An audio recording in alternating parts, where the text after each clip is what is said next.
အားလုံးပဲမင်္ဂလာပါခင်ဗျာကျွန်တော်ကတော့ယူဝမင်္ဂလာချမ်းမ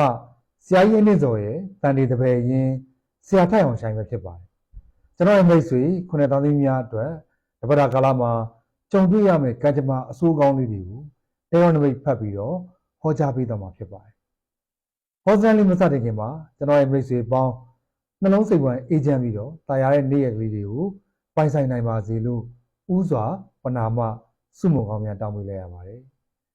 ကျွန်တော်မိတ်ဆွေခုနှစ်သားသမီးများအနေနဲ့ကျွန်တော်စီမှာ online ကနေတစ်ဆင့်ဗီဒီယိုမြင်မြင်နေတယ်ဆိုရင်တော့ကျွန်တော်ရဲ့ Viber နံပါတ်ဖြစ်တဲ့399259993935ဆိုတဲ့ Viber နံပါတ်ကိုဆက်သွယ်ပြီးတော့မေးမြန်းလို့ရပါတယ်ခင်ဗျာအင်္ဂါသားသမီးများအတွက်တပတ်တာကာလမှာကြုံတွေ့ရမယ့်ကံကြမ္မာအဆိုးကောင်းတွေကိုတော်တော်နမိတ်ဖတ်ပြီးတော့ဟောကြားပေးတော့မှာဖြစ်ပါတယ်အင်္ဂါသားသမီးများအတွက်အလောက်တိုင်းနဲ့ပတ်သက်လို့ကတော့ဒီကာလဟာဘယ်ဘက်ကကြည့်ကြည့်ကောင်းနေတဲ့ကာလတစ်ခုလို့ပြောလို့ရပါတယ်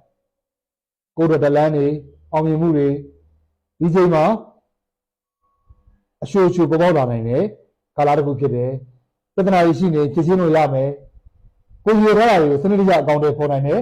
ကာလတစ်ခုဖြစ်တယ်ကိုယ့်ရဲ့အလုံးနဲ့ပတ်သက်တဲ့ရည်မှန်းချက်တွေစံနာတွေကိုဒီကာလမှာအကောင့်ထဲပေါ်ပါကိုယ့်အဖက်ဖက်ကနေပြီးတော့လေးလက်လေးရန်နေထောက်ကူပြုမဲ့သူတွေမိတ်ဆွေတွေဒီကာလမှာပေါ်ပေါက်လာမယ်အမျိုးသမီးမိတ်ဆွေတွေထမ်းနေပြီးတော့လည်းအကူအညီတွေရမယ်နော်မိမိရဲ့အတော်တော်၎င်းအမေတော်၎င်းဒီလိုလူမျိုးတွေစီကနေပြီးတော့လည်းအလုံးနဲ့ပတ်သက်ပြီးတော့အကျိုးပြုတာတွေရရှိစေမှာဖြစ်ပါတယ်အလုံးနဲ့ပတ်သက်ရင်အင်္ဂါသားသမီးတွေပြဒီကာလမှာကောင်းမှာငွေကြေးနဲ့ပတ်သက်ပြီးတော့အင်္ဂါသားသမီးတွေဟာဒီကာလမှာငွေကြေးအစုလိုက်ပြုံလိုက်ဝင်ပန်းတွေဖြစ်တယ်ဒီကာလမှာအခက်အခဲတွေကြားရနေပြီးတော့ငွေတွေဝင်มาဖြစ်တဲ့အတွက်ကြောင့်မိမိကအကျွေးဟောင်းတွေပါရှိလို့ရှိရင်ဒီကာလမှာတောင်းပါကိုရတဲ့အကျွေးတွေဒီကာလမှာတောင်းမယ်ဆိုရင်မဖြစ်မနေတောင်းခံတဲ့ကာလတစ်ခုဖြစ်ပါတယ်ငွေကြေးတွေပြန်လည်ရရှိစေမှာဖြစ်ပါတယ်ပညာရေးနဲ့ပတ်သက်ပြီးတော့ပညာရေးမှာထူးကောင်းပါတယ်ကိုညီမနာတွေအောင်မြင်မယ်သူကအော်တော်လောက်အောင်မိမိကပညာစွမ်းတွေကိုထုတ်ပြနိုင်တဲ့ကာလတစ်ခုဖြစ်တယ်ပြည်တွင်းမှာလည်းမကဘူးပေါ့နော်ဒီဘက်မှာပါအတတ်ပညာတွေကိုသင်ယူရမယ်လက်ခံရမယ်လာမယ့်9လအတွင်းပေါ့ဗျာ9လအတွင်းပညာရေးကိုအကြောင်းပြုပြီးတော့တိုးတက်မှုတွေကြုံတယ်အလုပ်တစ်ဖက်နဲ့ပညာကိုတစ်ဖက်ပေါ့နော်အဲ့လိုမျိုးတွဲပြီးတော့လုပ်တဲ့လူတွေဆိုလို့ချင်းပို့ပြီးတော့အောင်မြင်တိုးတက်နေတာဖြစ်တယ်။ဆောင်းဝဲဖြစ်ဆိုတဲ့သူတွေအတွက်ကတော့ထူးခြားအောင်မြင်မှုတွေရရှိနိုင်တဲ့ကာလတစ်ခုဖြစ်ပါတယ်။အခြေအနေနဲ့ပတ်သက်လို့ရှိရင်တော့ပြေရည်ရတော့ပေါ့နော်ဒီလိုမျိုးလူချစ်သူကြီးသားတွေဟာကိုအချစ်နဲ့အရာရာကိုကြော်ဖြတ်မယ်ဆိုရဲကာလတစ်ခုပေါ့ဒီကာလမှာကိုယ့်ရဲ့ချစ်ချင်းမြတ်တာတွေနဲ့ပဲအခက်အခဲတွေကိုကျော်လွှားလို့မြောက်နိုင်နေတာဖြစ်တယ်အမျိုးသမီးတွေဖို့ကိုယ့်ရဲ့ချစ်သူပေါ်မှာကိုလိုချင်တဲ့ပုံစံကိုပုံသွင်းလို့ရမယ်ညှိနှိုင်းလို့ရမယ်ပေါ့ဗျာအမျိုးသားကိုကိုလိုချင်တဲ့ပုံစံလေးပြောမယ်ဆိုဒီကာလမှာပြောမယ်ဆိုရင်ပို့ပြီးတော့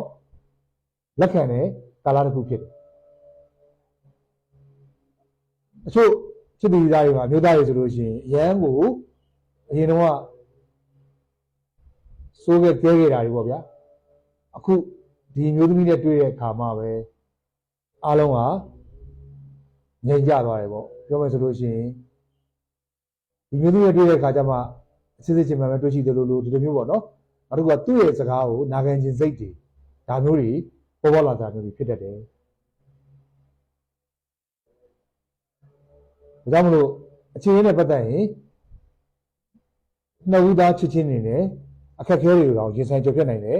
ကာလတစ်ခုလို့ပြောလို့ရပါတယ်အမျိုးသမီးတွေအတွက်တော့ပိုကံကောင်းတာပေါ့နော်ကျမနဲ့ပတ်သက်ပြီးထူးခြားခြင်းမရှိဘူး